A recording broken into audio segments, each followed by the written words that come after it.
Paz do Senhor, amados, estamos juntos em mais uma lição de Escola Bíblica Dominical.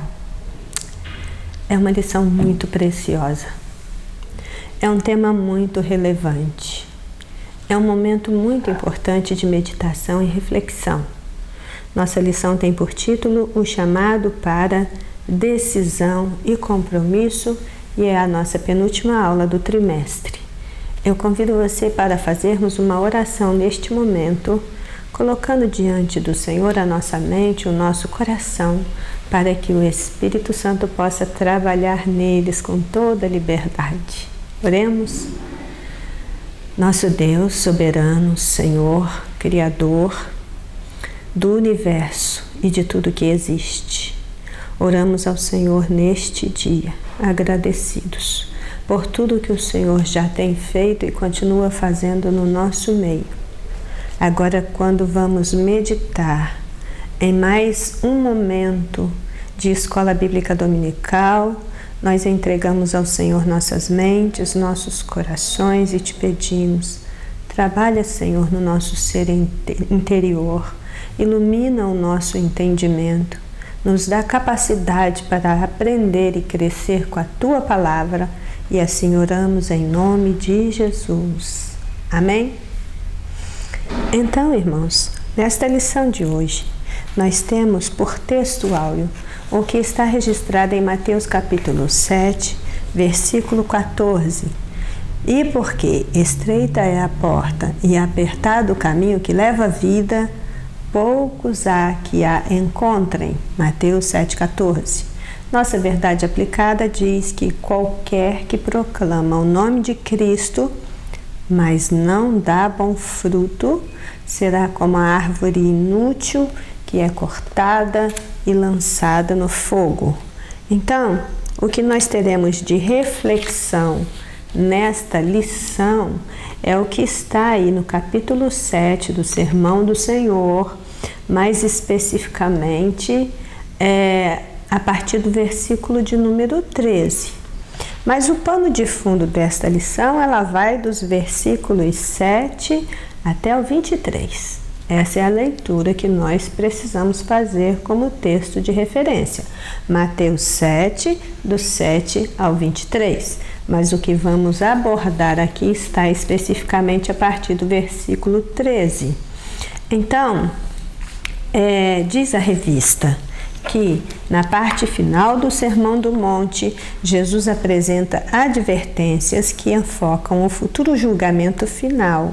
Ele fala acerca de escolhas e de decisões que deveremos tomar. E aí, nesta reflexão, nós abordaremos o assunto 2 portas e 2 caminhos no tópico 1, a árvore boa e a árvore má, em referência aos profetas verdadeiros e aos falsos profetas, que só aumentam em quantidade e intensidade nos seus propósitos malignos, isto no tópico 2.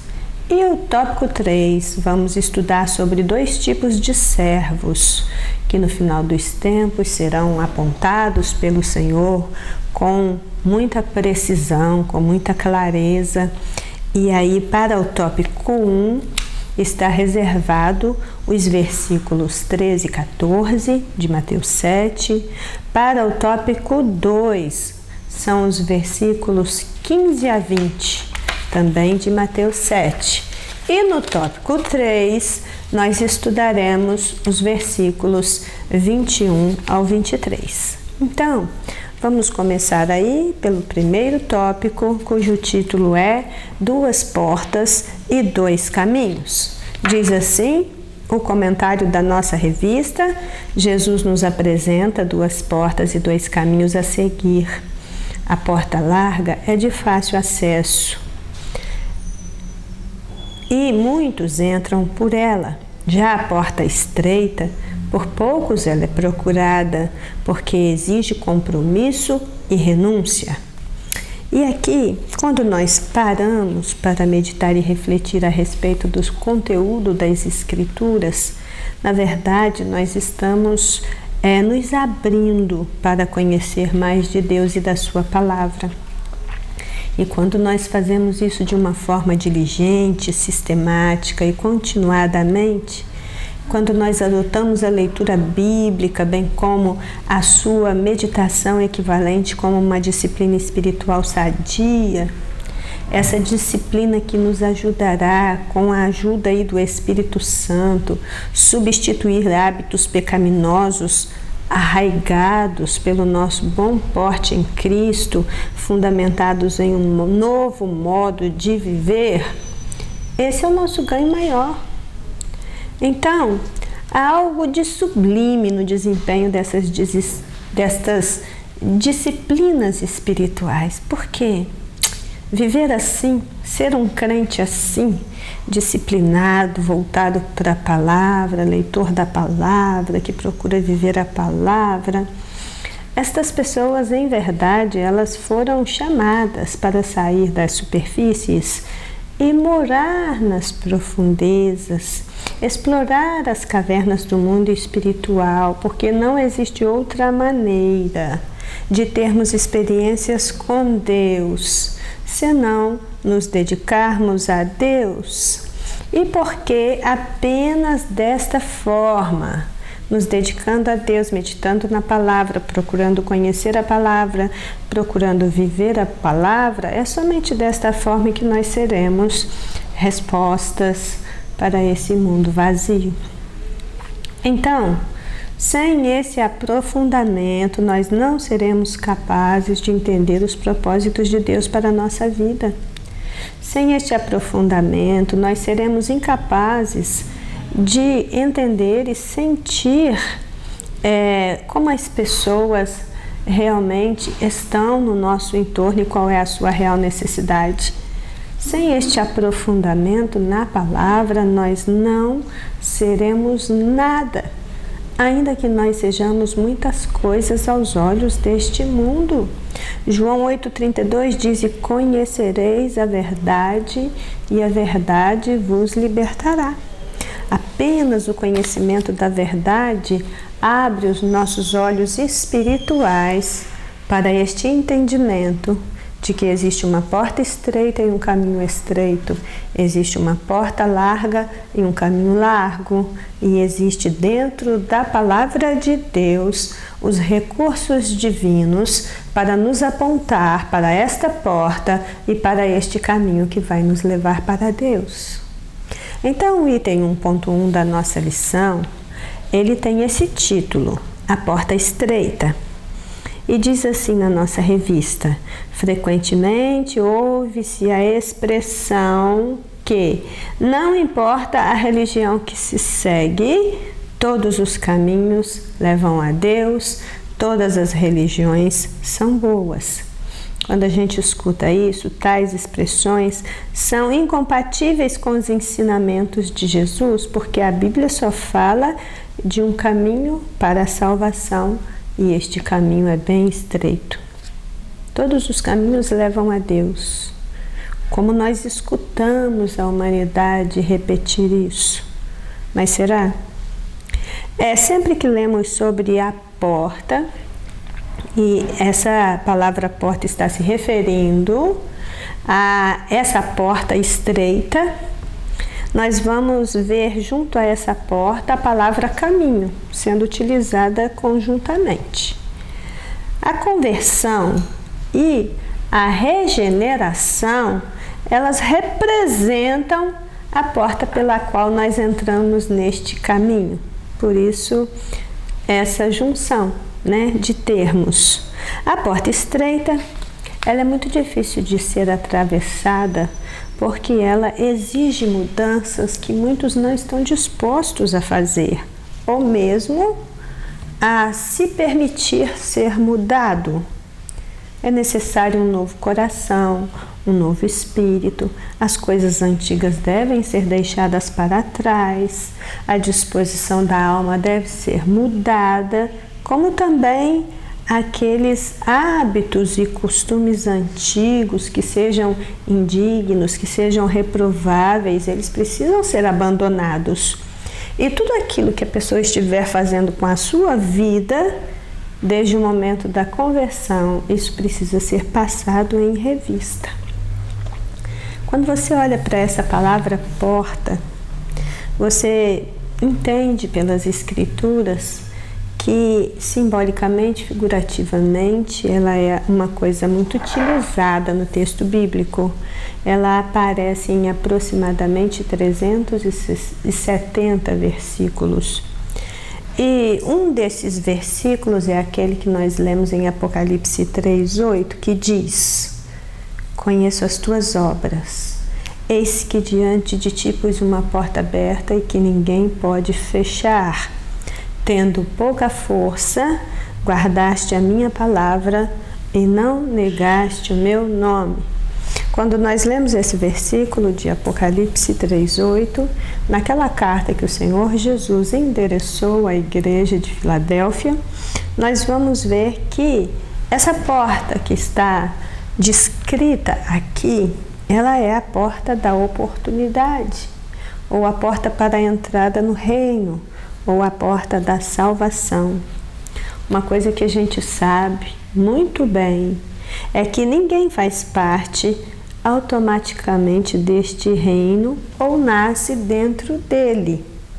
Ele precisa ter sido salvo para dentro dele através do novo nascimento. Precisa entrar pela porta. É deste reino que Jesus falou a Nicodemos em João capítulo 3, de 3-5. É este reino que nós devemos buscar, conforme Mateus 6:33. Neste reino, Jesus governa sobre todos os crentes. E é exatamente este reino espiritual que existe na época atual.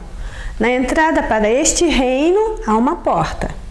E ela é a porta da salvação, que se abriu na era da graça, permanece aberta nesta dispensação da igreja e estará assim até a consumação dos séculos. As coisas podem estar do jeito que estiverem, mas ninguém dará conta, ninguém conseguirá fechar a porta da graça, a porta da salvação. Até o último momento da história da humanidade, Jesus continuará salvando. Pessoas continuarão entrando por esta porta. Então, é certo que, para entrarmos para o reino de Deus, existe essa porta pela qual nós devemos passar. Ninguém se coloca sob o governo de Deus sem passar por ela. Ter uma porta aberta diante de nós não é suficiente. Não basta estar aberta, é preciso atravessá-la. E Jesus é a porta. Jesus é a porta do reino. Jesus disse em João capítulo 10, dos versículos 7-9, eu sou a porta, e quem entrar por mim, salvar-se-á. Jesus é a porta. A fé não é a porta, mas ela é o que nos dá poder para entrar.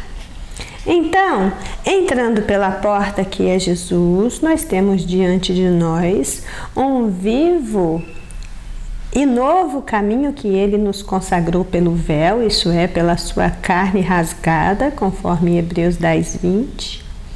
Este caminho, ele nos leva exatamente para dentro, para o interior do véu, no lugar santíssimo, onde Jesus já entrou por nós.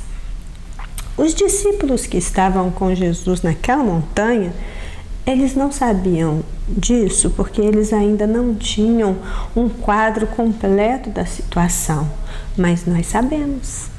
O plano perfeito de resgate da humanidade caída se realizou em Cristo e nós vivemos o desdobramento desta história da salvação.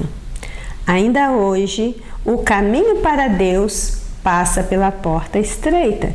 E se Cristo é a porta da entrada do reino, ele também é o caminho. Ele é o próprio caminho. E esse caminho é bem estreito. João 14:6, Jesus vai dizer, eu sou o caminho. Aquele que disse em João 10:7-9, eu sou a porta, aqui ele diz, eu sou o caminho, eu sou a verdade e a vida, ninguém vem ao Pai senão por mim. Veja vocês, nós não passamos imediatamente para o céu logo que nós atravessamos a porta estreita. Ainda há um caminho a ser trilhado. Pense que o povo de Israel não alcançou Canaã imediatamente após passar pelo meio do Mar Vermelho. Na verdade, ele precisou atravessar o deserto, viajando por um caminho estreito e árido, cercado pela lei divina.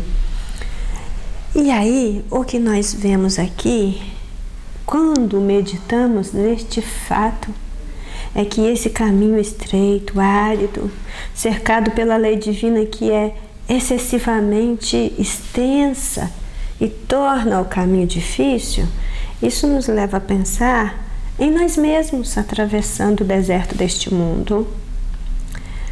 A personalidade precisa ser negada, o corpo precisa ser mantido sob controle, as corrupções precisam ser dominadas, as tentações diárias precisam ser resistidas, os deveres devem ser executados, mesmo aqueles deveres que vão contra as nossas inclinações. Devemos suportar as situações difíceis, lutar, nos afligir, vigiar em todas as coisas e caminhar com cuidado e prudentemente. Nossa revista ainda nos diz que o caminho estreito provavelmente se refere às demandas do discipulado. Quando a gente pensa nesse termo discipulado, a gente entende que é algo que vai nos acompanhar durante toda a vida cristã. Vai chegar um momento em que nós seremos discipuladores, mas ainda assim não deixaremos de ser discípulos, em constante aprendizado até o fim. E a revista disse para nós que o caminho estreito provavelmente se refere às demandas do discipulado. A construção de um discípulo acontece principalmente mediante ensino e exemplo. Discipulado é transfusão de vida. Transfusão da vida de Cristo para o seu discípulo. E esse discípulo de Cristo só tem um caminho a seguir, o caminho estreito. E este caminho estreito refere-se às demandas e às exigências da sua vida com Deus. É parte do plano. Então vejamos o outro ponto da nossa lição, o item 1.2, que fala de uma porta larga. E é que diz que a porta ampla e o caminho espaçoso oferecem bastante espaço para aqueles que desejam seguir a norma cultural e piedosa dos líderes religiosos. Fiquei pensando nessa frase e imaginando se todos têm uma ideia exata do que seria isso, que a porta larga, o caminho amplo, oferece bastante espaço para quem deseja seguir a norma cultural e piedosa dos líderes religiosos. Então veja bem, norma cultural e piedade religiosa de líderes hipócritas estão sendo citadas neste item para nos levar a uma reflexão a respeito da porta larga e do caminho largo. Mas nós precisamos mesmo ter uma visão mais estendida sobre o que é cultura, para entender o que é norma cultural e para depois entender também quais são os limites cristãos em relação à cultura secular. Nós podemos considerar como cultura tudo, absolutamente tudo aquilo que o ser humano, ele, através da sua inteligência, consegue executar. Desta forma, pensando desta maneira, todos os povos e sociedades possui a sua própria cultura, por mais tradicional e arcaica que seja. Porque cultura é tudo aquilo que o ser humano consegue executar com seus conhecimentos, com a sua inteligência, mas não somente isso. É todo esse conhecimento adquirido que vai passando de geração em geração. Então, para se tornar uma cultura, algo que precisa ter sido humanamente executado. Mas não somente isso. Isso que foi executado em uma geração é então aprendido e repassado para outra geração. Então, isso é o básico que a gente tem que pensar quando pensa nesta palavra cultura. Não é somente tudo aquilo que o ser humano faz, mas também aquilo que ele executa e consegue, então, reproduzir de geração em geração.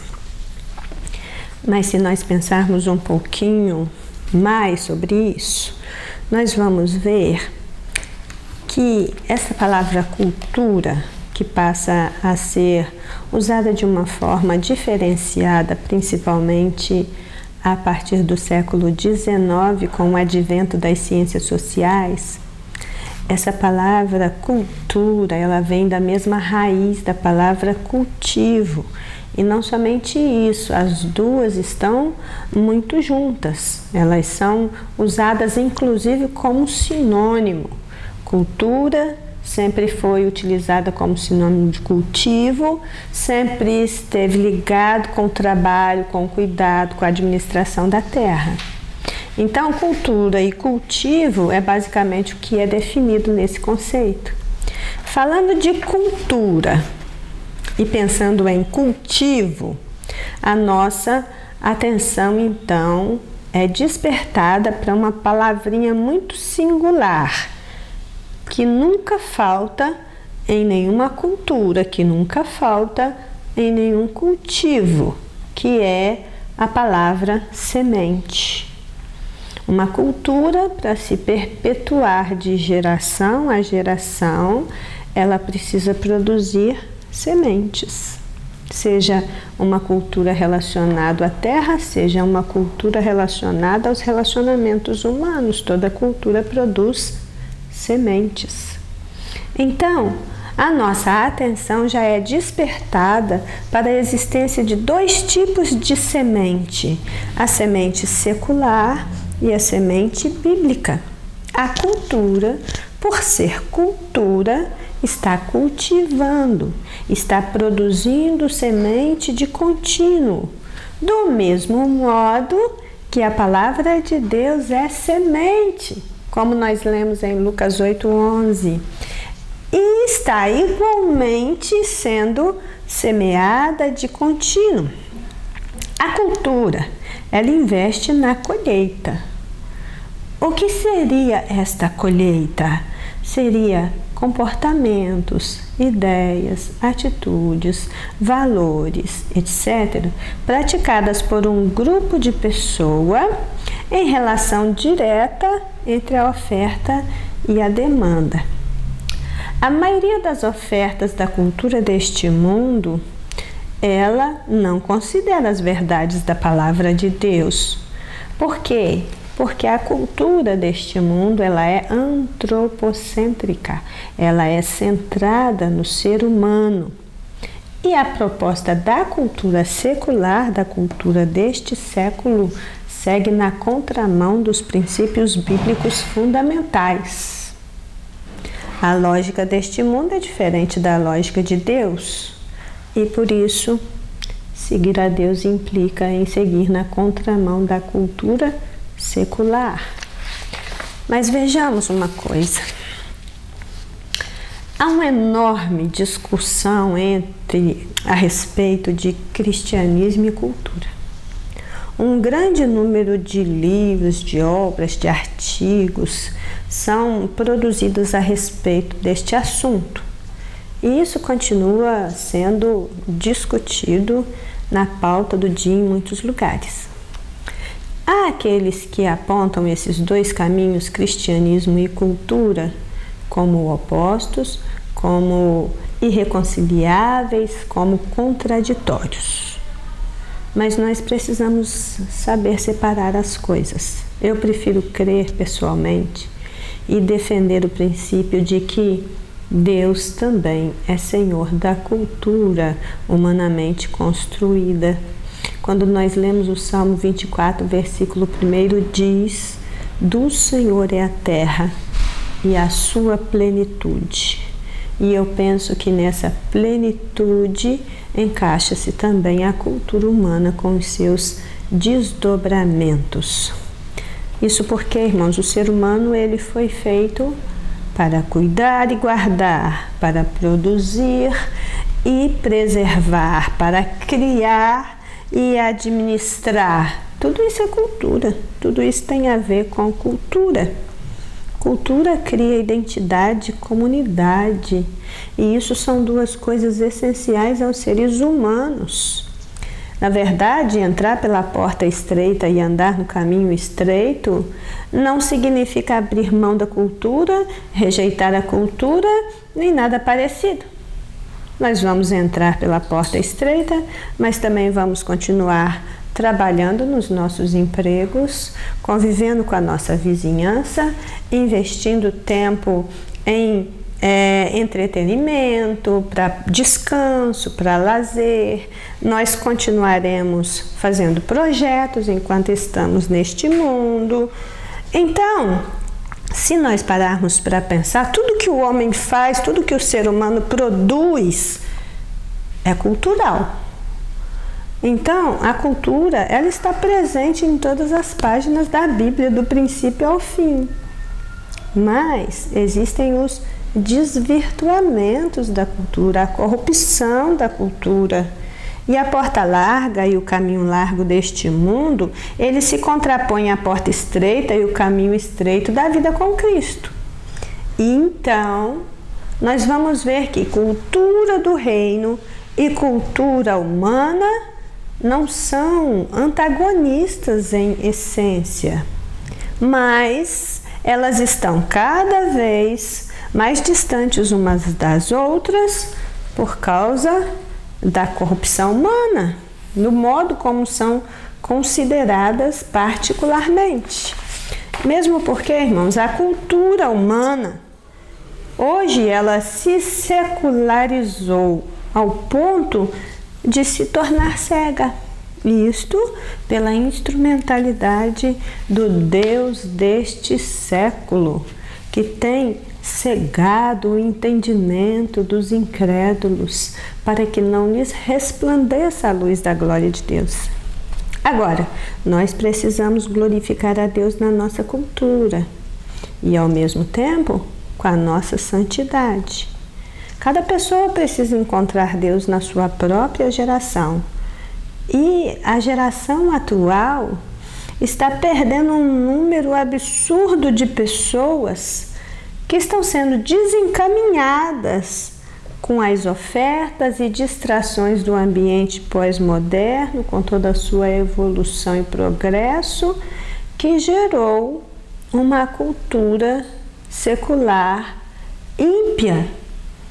Como afirma o comentarista, Jesus não nos deixa opções. Ele ensinou que temos que escolher uma entre duas opções. Quem não passar pela porta estreita e não entrar pelo caminho estreito, estará entrando pela porta larga e seguindo pelo caminho largo. A decisão é simples, salvação ou perdição. Se não estivermos de um lado, certamente estaremos de outro. E esta decisão é unicamente nossa. Olhando tudo à nossa volta, nós vamos ter que fazer uma escolha. Tudo que nós fazemos é cultural, mas existe aí uma cultura que tem gerado uma norma cultural global destrutiva e que vai contra os valores e princípios da palavra de Deus. Então precisamos também trabalhar para redimir a cultura, preservar a cultura dentro dos estreitos limites da lei de Deus. porque quando esses limites são ultrapassados, nós então mergulhamos na cultura deste mundo e isso pode nos afastar drasticamente do Senhor. E aí o 1.3 vai nos explicar que poucas são as pessoas que encontram o caminho. E ela diz assim: entrar pela porta estreita indica o quão difícil será a vida cristã e nem sequer se sabe o que há de se encontrar ao longo do caminho. Mas certamente a alegria está no final. Jesus nos ensina que poucos irão ganhar a vida que Ele oferece.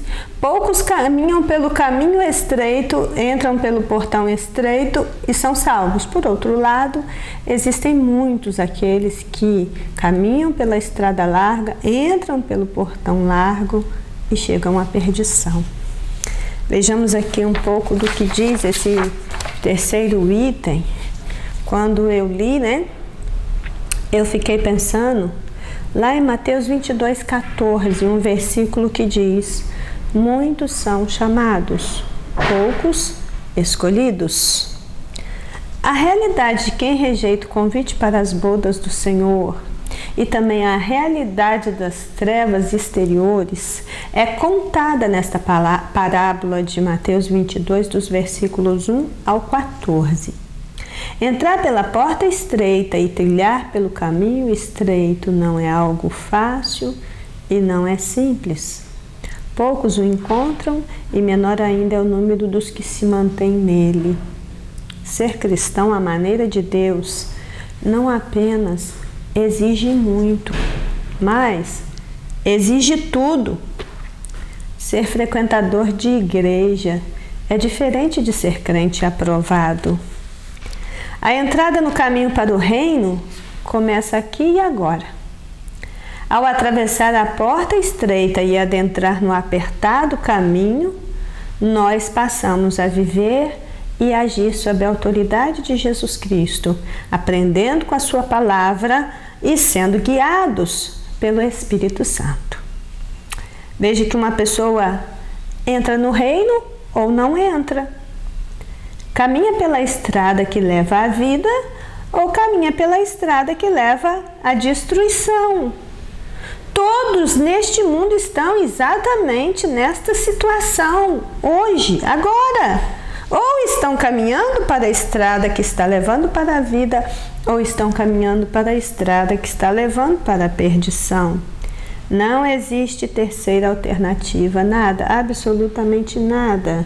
Pode ser mais importante, mais crucial do que seguir Jesus estando ainda nesta terra.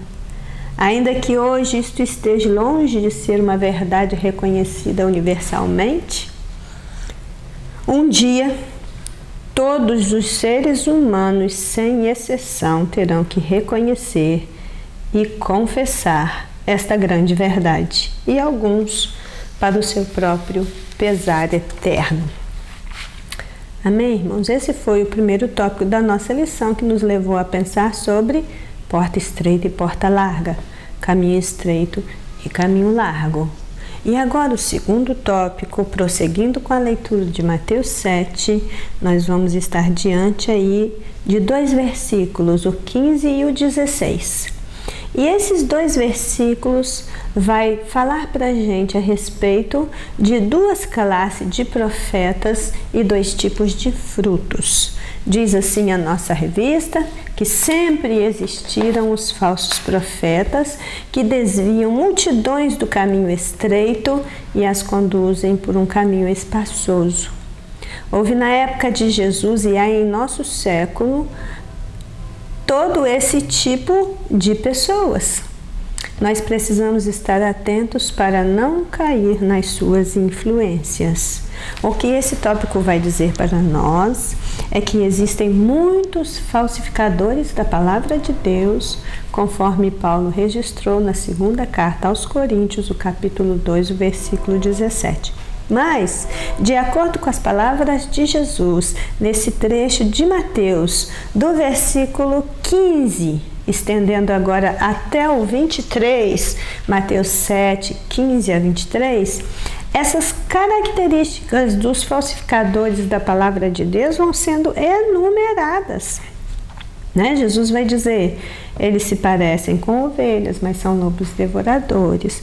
Seus frutos são maus. Eles se dizem servos de Deus, mas não são.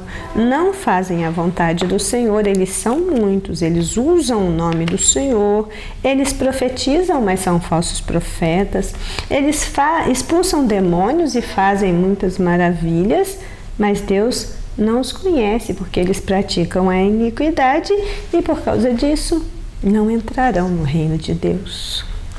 Então veja o 2.1, os falsos profetas.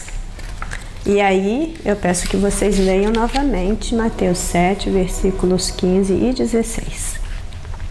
Diz assim a nossa lição: em nosso século, com o potencial dos meios de comunicação, como jornais, revistas, rádio, TV, vídeos, satélites e o lucro financeiro que essas mídias representam, proliferam mais do que nunca os falsos profetas. Agora, a realidade dos falsos profetas é um problema que afeta a humanidade desde o seu início. A história bíblica está recheada deles, porque afinal nós só temos como identificá-los se nós formos adequadamente instruídos a seu respeito. Diz ainda o comentarista: o maior perigo dos falsos profetas consiste no fato de que seus ensinos costumam conter alguns elementos de verdade e eles parecem atraentes e envolventes. As multidões, que em sua maioria não têm suficiente discernimento espiritual, são presas fáceis para os seus argumentos. Confundir a porta de entrada para o reino é a especialidade deles. E depois de Jesus, os seus discípulos haveriam de dar continuidade a estes ensinos. Em 2 Pedro, por exemplo, do capítulo 2, nós já vemos de início uma explicação clara a respeito dos falsos profetas, dos falsos doutores que encobririam encobertamente heresias de perdição, negando o nome do Senhor, trazendo sobre si mesmos repentina destruição. O subsídio do professor também diz que os falsos profetas parecem ovelhas à primeira vista. Eles têm aparência de inofensivos, inocentes, humildes, mas sua natureza e intenção são exatamente o oposto. Eles são descritos como lobos vorazes. Eles enganam deliberadamente com o fim de se aproveitarem das ovelhas. Suas estratégias vão se aperfeiçoando com o fim de prender o maior número possível de pessoas nas suas teias. Uma vez que os seus ensinos contêm alguns elementos de verdade, eles acabam por convencer e fazer adeptos das suas ideias. Quando nós estudamos uma matéria chamada Seitas e Heresias, nós recebemos uma instrução de base para nos ajudar a identificar falsos profetas, falsos mestres, falsos ensinamentos, bem como todo o sistema religioso construído por eles a partir das suas ideias distorcidas. E uma coisa que a gente aprende é que essas pessoas elas podem agir, primeiro, por adição. Então, é aquela pessoa, aquele grupo de pessoas que tem algo adicionado à Bíblia. Ou seja, a sua fonte de autoridade não leva em consideração somente a Bíblia. Eles terão mais de um livro sagrado, eles terão mais de um ensinamento onde eles colocam sua atenção e sua obediência. O segundo ponto que nós aprendemos é que essas modalidades de falsas profecias e falsos ensinos pode agir também por subtração, quando subtrai algo da pessoa de Jesus Cristo, quando não consideram que que ele seja um com o Pai ou 100% divino. Então nós vamos ter aí seitas, religiões, heresias que vão dizer que Jesus foi apenas mais um fundador de religião, ou que Jesus foi um grande homem, ou que Jesus foi um anjo, ou ainda um médio de Deus. Todas essas pessoas vão estar subtraindo a divindade de Jesus. Ainda há aqueles que agem por multiplicação, pregam a autossalvação, dizem que crer em Jesus é importante, mas não é tudo, e que a salvação é também por meio das obras. Então você tem aqueles falsos profetas, falsos ensinadores que multiplicam os méritos humanos e o acrescentam à pregação da palavra de Deus. E por fim, o quarto ponto, já falamos de adição, subtração, multiplicação, nós temos também a divisão, que é aquele grupo de pessoas que divide a fidelidade entre Deus e a organização, e que prega que desobedecer à organização, desobedecer à igreja equivale a desobedecer a Deus, de que não existe salvação fora do seu sistema religioso. A igreja é importante, ela é o corpo de Cristo, mas quando ela entra por um caminho equivocado e começa a pregar ideias distorcidas como essa, de que a salvação também está na igreja, nós temos aqui uma divisão perigosa. E aí, quando nós estivermos diante desse tipo de coisa, nós, com a graça de Deus, vamos ter clareza a respeito de quem são esses falsos mestres, esses falsos profetas, que mesmo falsificando, mascarando, distorcendo e corrompendo a verdade, estes falsos profetas continuam falsos. Esses falsos ensinamentos continuam falsos. Não existe nada em pessoas e em religiões que possa garantir a entrada para o reino e para o caminho estreito que leva para a glória de Cristo. Não há nada, não há verdade que venha da mentira. E é isso que todos os falsos profetas são. Eles são mentirosos, como diz João 8,44. Mas 1 João 2,21 eu vou ler para a nossa meditação, que diz: não vos escrevi porque não soubesseis a verdade, mas porque a sabeis. Nós sabemos a verdade, nós temos a verdade, e nós também sabemos que nenhuma mentira vem da verdade. 1 João 2,21. Então, o próximo ponto vai estar falando para nós a respeito de lobos vestidos de ovelhas. E a revista diz: lobos roubadores são aqueles que não estão ali para salvar as ovelhas, mas para roubá-las e destruí-las, para conseguir seus objetivos vinculados ao dinheiro ou à grandeza. Para isso estão prontos a sacrificar a ovelha. João 10,10. E João 10,10 diz: o ladrão não vem senão a roubar, a matar e a destruir. Eu vim para que tenham vida e a tenham em abundância. Quando nós lemos o livro do profeta Ezequiel, o capítulo de número 34, ele é específico. É uma profecia contra os pastores de Israel. Por quê? Porque esses pastores haviam se transformado mesmo em lobos devoradores. Falsos pastores, que estão mais para lobos do que qualquer outra coisa, ainda são uma realidade em nossos dias. E precisamos nos precaver contra eles. E pedir muita graça ao Altíssimo para que nós mesmos não nos transformemos nesses lobos vorazes, interesseiros, fazendo da casa do Senhor local de comércio e lucro, usando a religião como fachada para deslanchar interesses pessoais. Observe que tudo aquilo que é falso precisa ser confrontado com a verdade, isso é fato. Mas você ter presença de lobos, roubadores, devoradores dentro do rebanho é uma coisa. É uma possibilidade que o pastor do rebanho consiga identificar, consiga cercear a atividade desse lobo e proteger o rebanho. Agora imagine você quando o próprio pastor do rebanho é que se transforma nesse lobo. Olha a situação das ovelhas e como elas ficam.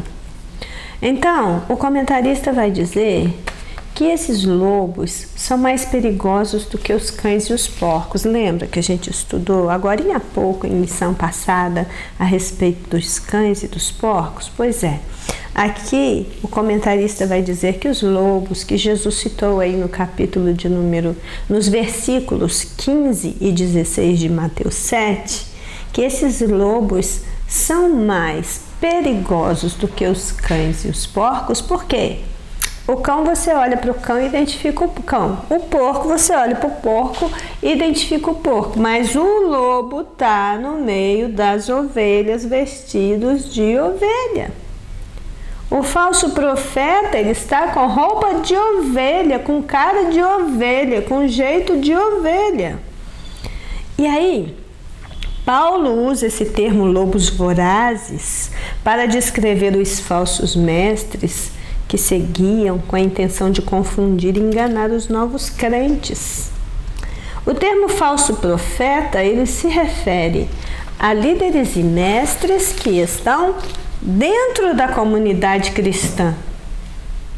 E então, realmente, essa é uma situação muito desalentadora. Porque se a gente não reconhece quem é o falso profeta dentro da comunidade de fé, isso é um problemão, não é? Mas, ainda que eles enganem por um tempo, eles haverão de dar frutos. Toda semente dá fruto. E os frutos sempre irão aparecer. É somente uma questão de tempo. Inclusive, a falta do fruto também pode ser um indicativo de que tem alguma coisa errada. Então, sim, lobos vestidos de ovelhas seriam encontrados por todos os lados, é isso que Jesus está dizendo, mas os discípulos de Cristo estavam sendo instruídos a não se deixar levar pelos falsos profetas, por mais que eles fossem sedutores e convincentes, era preciso tomar muito cuidado. Por isso que os ensinos do Novo Testamento seguem nesta linha da defesa da fé, que desde os 4 evangelhos irão seguir anunciando a verdade que precisa ser recebida pela fé, vivida pela graça e guardada como nosso bem mais precioso. Todo cuidado ainda é pouco. E o 2.3 então passa a falar desses frutos e diz: pelos seus frutos os conhecereis.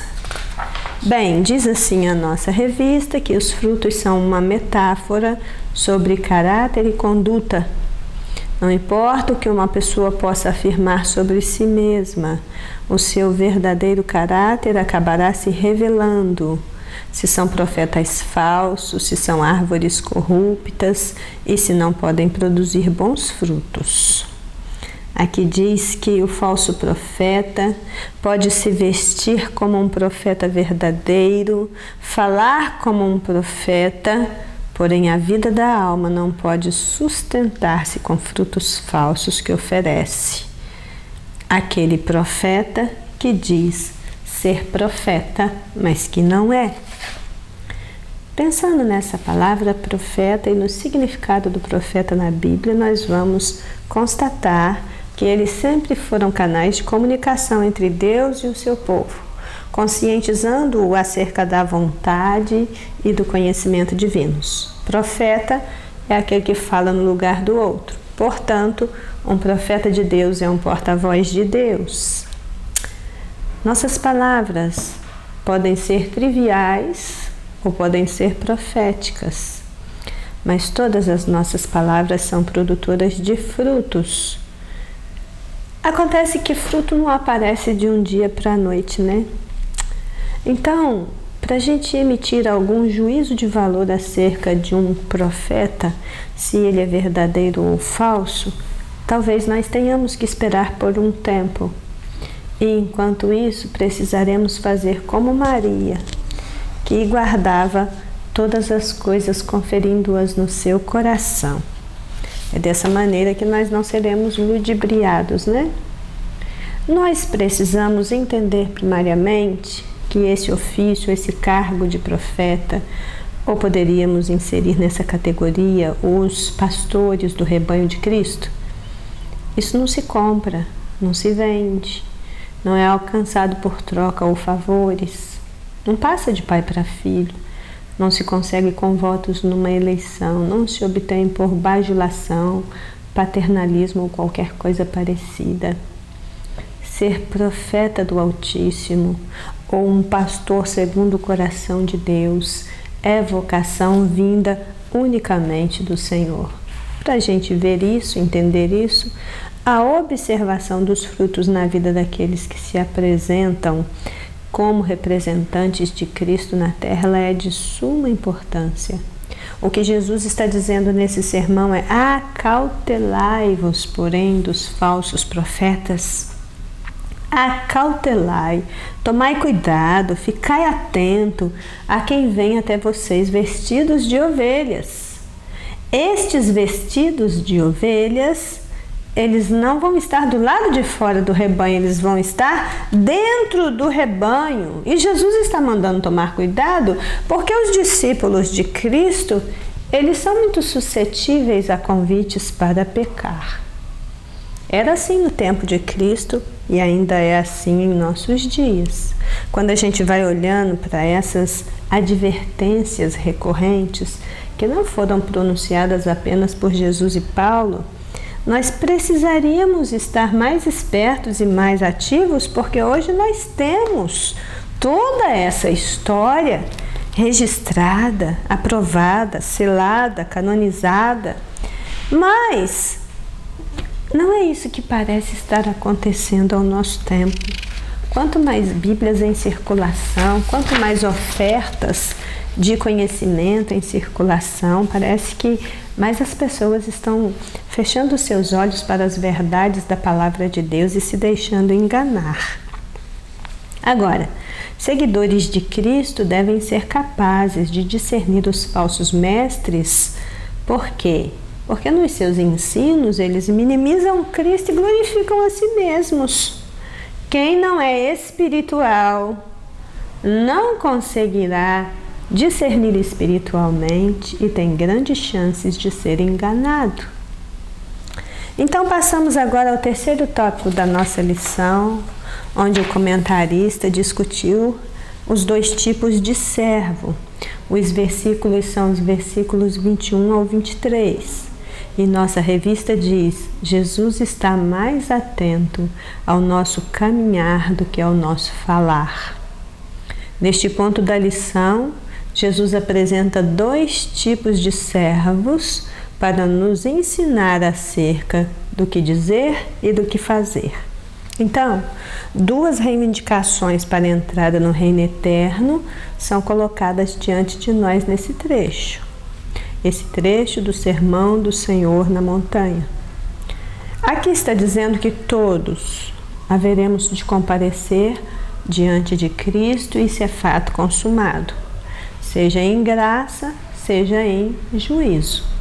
Felizes aqueles que comparecerem diante de Cristo em graça, para ouvir dele: vinde benditos.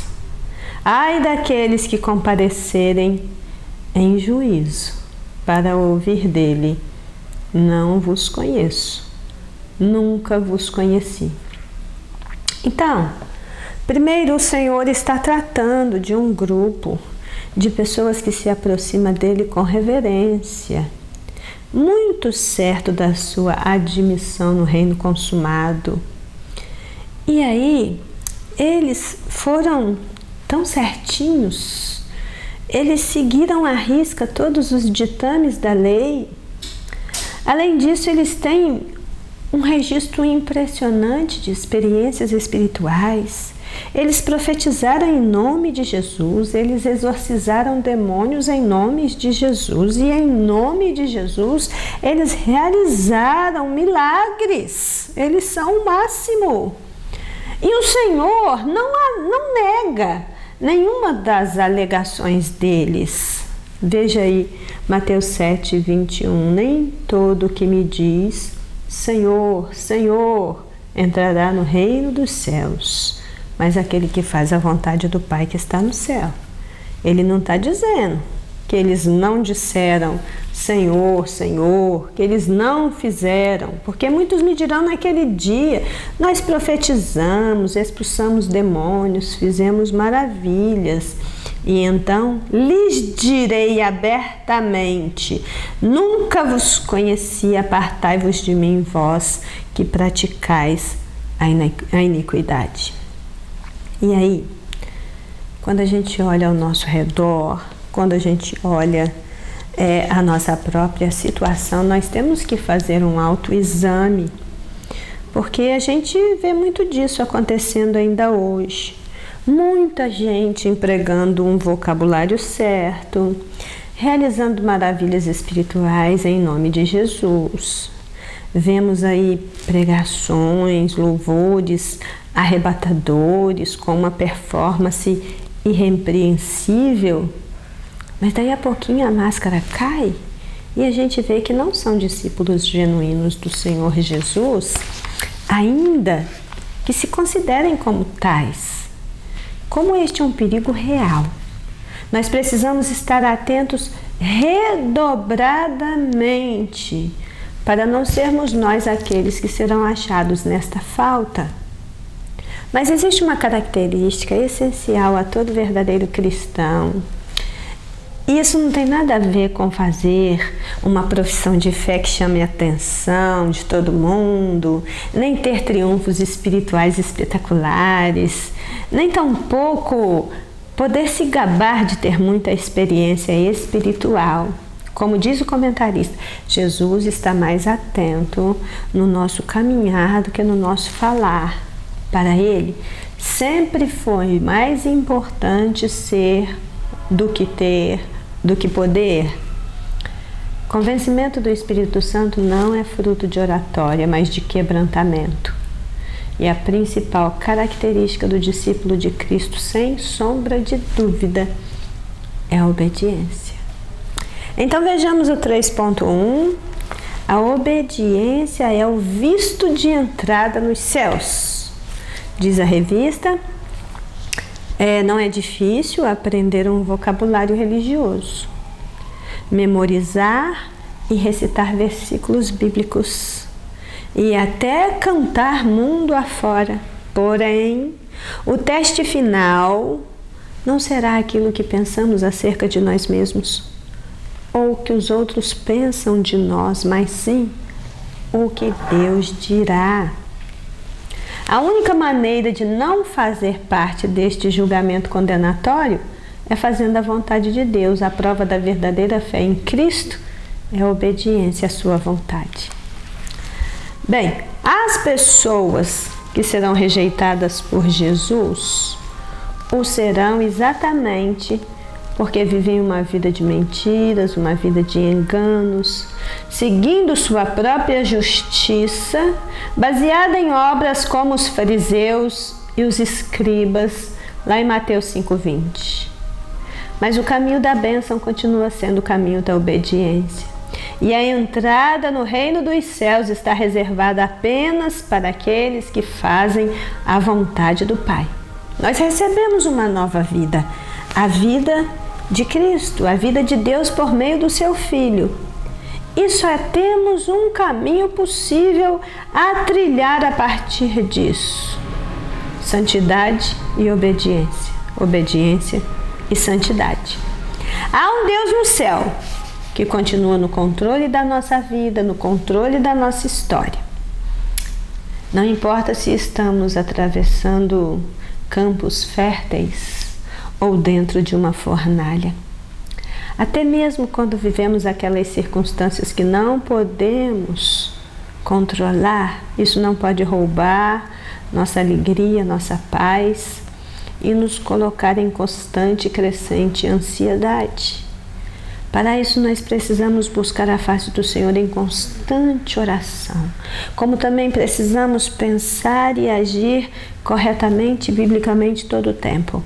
Mas nós precisamos manter o nosso pensamento cativo na obediência a Cristo e compreendermos quem é o nosso Deus. Sem essa compreensão, jamais teremos uma âncora segura e firme na nossa alma e não seremos consolados. Apenas o obediente entende e abre o coração para esta verdade espiritual, que conhecer a vontade de Deus e obedecer é o que precisamos para vencer e prosseguir vencendo em nome de Jesus. Alguns serão enganados por falsos profetas, por não atentarem para as Escrituras e não conseguirem entrar no caminho estreito, mas outros, pior ainda, enganarão a si mesmos. Agora, o resultado é o mesmo nos dois casos. Bem, se por um lado é verdade que ninguém entra no reino por causa da obediência, é igualmente verdade que ninguém entra no reino se for um desobediente. Todos somos salvos pela graça mediante a fé em Cristo, mas a graça de Deus na vida de uma pessoa resulta em obediência. Bem, esses dois últimos pontos são muito interessantes. Veja bem, o 3:2 nos chama para pensar que eles fizeram, mas ficaram de fora. E então, nós estamos agora diante desta constatação sombria e devastadora: fazer e ficar de fora. E isto é um alerta de proporções gigantescas. Nós não podemos passar a nossa vida fazendo e achar que nós estamos fazendo muita coisa e nos sentir muita coisa e nos colocarmos inclusive acima de outras pessoas, como se elas fossem menos importantes do que nós. Olha, fazer coisas não significa que nós vamos entrar para o reino. Entra para o reino aquele que aceita, faz a vontade de Deus e é obediente. Diz a revista: existe algo muito interessante nas palavras que são dirigidas por Jesus aos falsos profetas.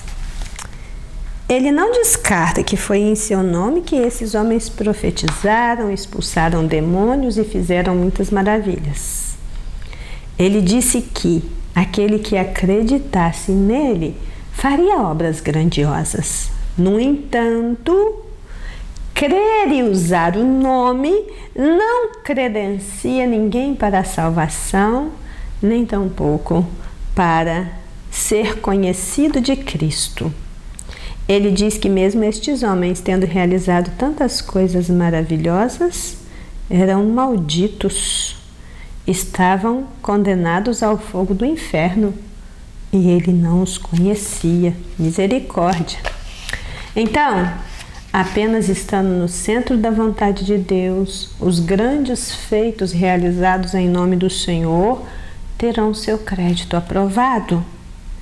É uma cena terrível essa, de se pensar, de imaginar, onde pessoas que foram tanta coisa, que foram tão poderosas e que pareciam estar acima da média, são deixadas de fora e tratadas como desconhecidas por Deus.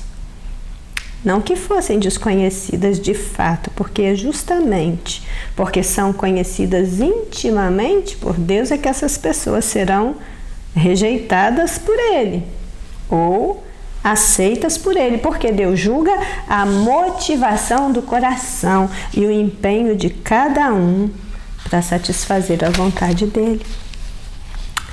O que a gente vê hoje é que, embalados por uma graça barata, como nos diz o pastor Dietrich Bonhoeffer, embalados pela graça barata que prega perdão sem arrependimento, membresia de igreja sem disciplina, discipulado sem obediência, bênção sem perseguição, alegria sem justiça. Muitos têm investido em empreitadas ousadas, em pregações motivacionais, em instruções baseadas em autoajuda, até mesmo utilizando os dons espirituais que receberam da parte de Deus e dos quais Deus não se arrepende de ter dado e não toma de volta, como nós lemos lá em Hebreus 11, 29. Mas aquele dia tudo revelará.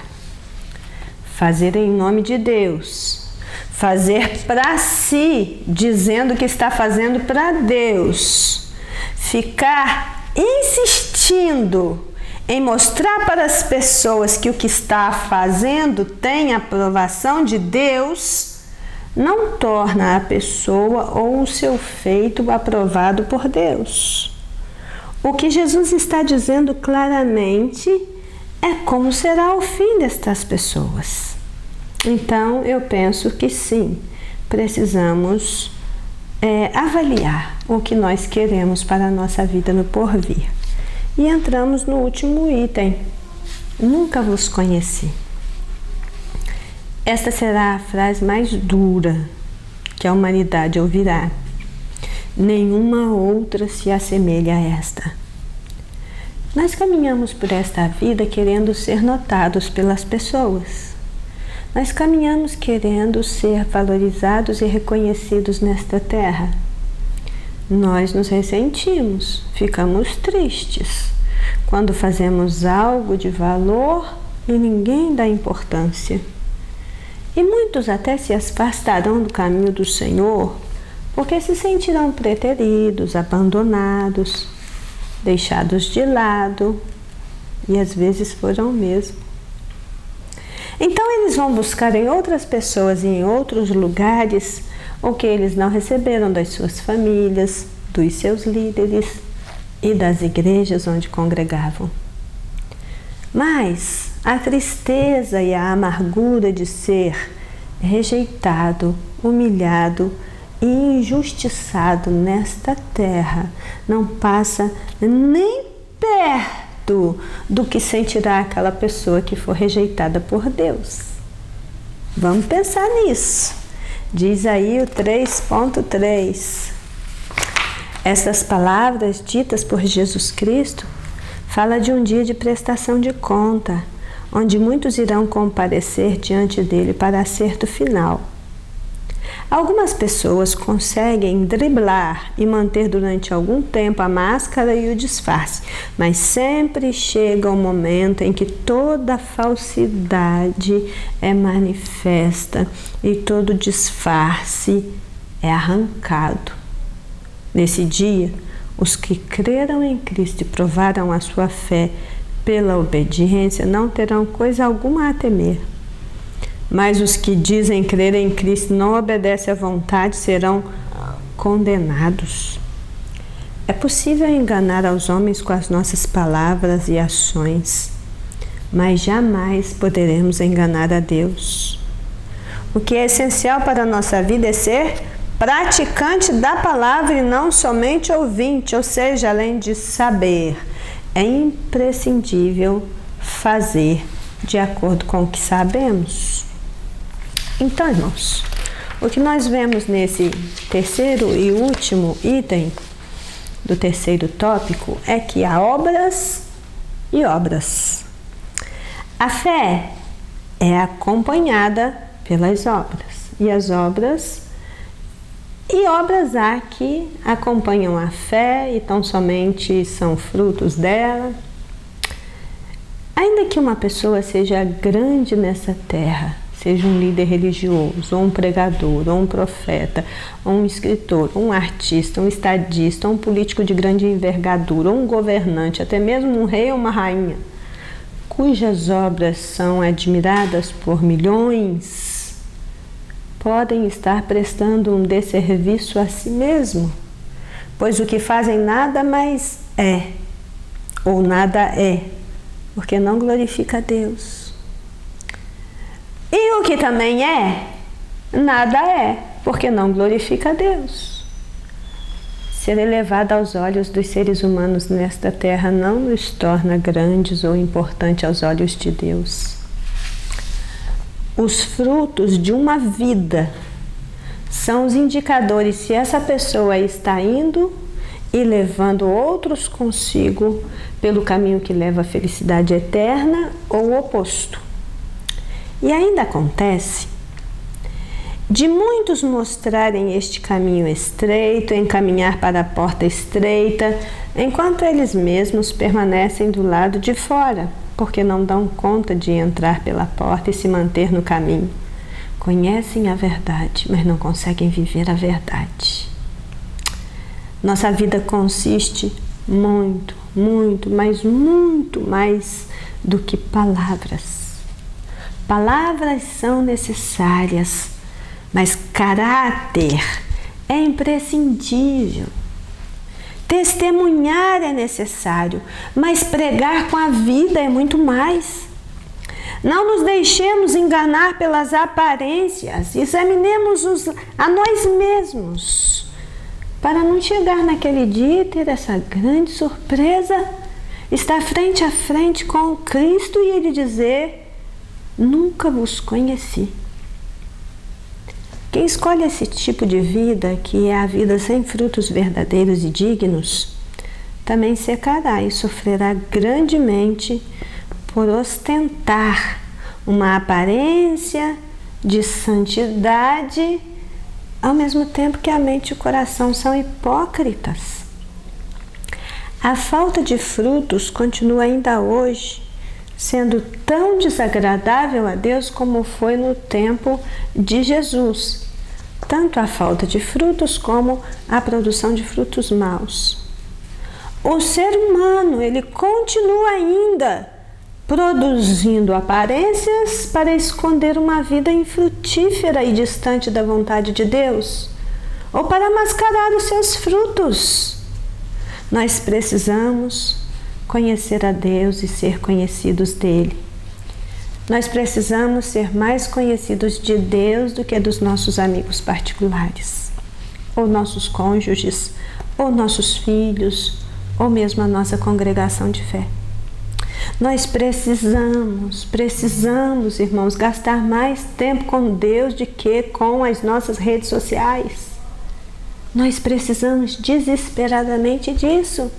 Gastar tempo com Deus, ficar sozinho com Deus, exercitar a disciplina da solitude, estar com Deus num tempo de qualidade. Porque quem fica gastando a sua vida trabalhando em função de reconhecimento aqui, vai ficar com os galardões que receber nessa terra. Mas nós precisamos caminhar nesta terra com os nossos olhos e os nossos interesses na eternidade e procurar fazer aquilo que agrada a Deus e não a nós mesmos. Só assim, somente assim, não passaremos pelo vexame e pela agonia de ser rejeitado para sempre. Então, nós concluímos dizendo que essa foi mais uma lição de grande impacto que nos confrontou pessoalmente, nos chamou para avaliarmos nossas tendências, nossas expectativas e o nosso serviço na obra do Senhor. Trabalhar para Deus é um privilégio, desde que tenha a aprovação divina. Entrar pela porta estreita e andar pelo caminho apertado tem os seus problemas, mas o fim é a glória. Ser um verdadeiro profeta do Altíssimo em nossa geração continua sendo um mandato divino e os frutos de cada um vai aparecer. A obediência é o motor que vai nos levar em segurança para a presença do Pai. Irmãos, nós somos ovelhas, não lobos. Igreja, nós somos ovelhas, não lobos. Nós não somos crentes falsificados, falsos mestres, falsos ensinadores. Mas nem por isso nós devemos ser tolos e nos deixar enganar. Por quê? Há um juízo à nossa espera. E nós precisamos comparecer diante do juiz de toda a terra em graça, prontos para sermos recebidos por Ele. Amém? Que lição preciosa! Que o Espírito Santo possa realmente tocar naqueles pontos mais sensíveis do teu ser e te fazer tomar essa posição de não apenas ter entrado pela porta estreita, mas continuar seguindo pelo caminho estreito até o fim, ainda que você tenha que negar a si mesmo e fazer coisas apenas que agradam a Deus e não a você. Amém? Vamos então encerrar com uma oração de agradecimento a Deus por esta mensagem que o Espírito Santo ministrou aos nossos corações. Senhor nosso Deus e Pai, nós te adoramos e bendizemos. Rendemos graças ao teu nome porque o Senhor é santo. Nós queremos entrar no céu. Nós somos ovelhas, não somos lobos, não somos bodes, não somos cães, não somos porcos, somos ovelhas. E queremos ser recolhidos ao seu aprisco e estar com o Senhor todos os dias da nossa vida. Nos ajude a sermos o que nós precisamos ser para louvor da tua glória. E assim oramos agradecidos em nome de Jesus. Amém? Amém, irmãos. Tenham um domingo excelente para a glória de Deus.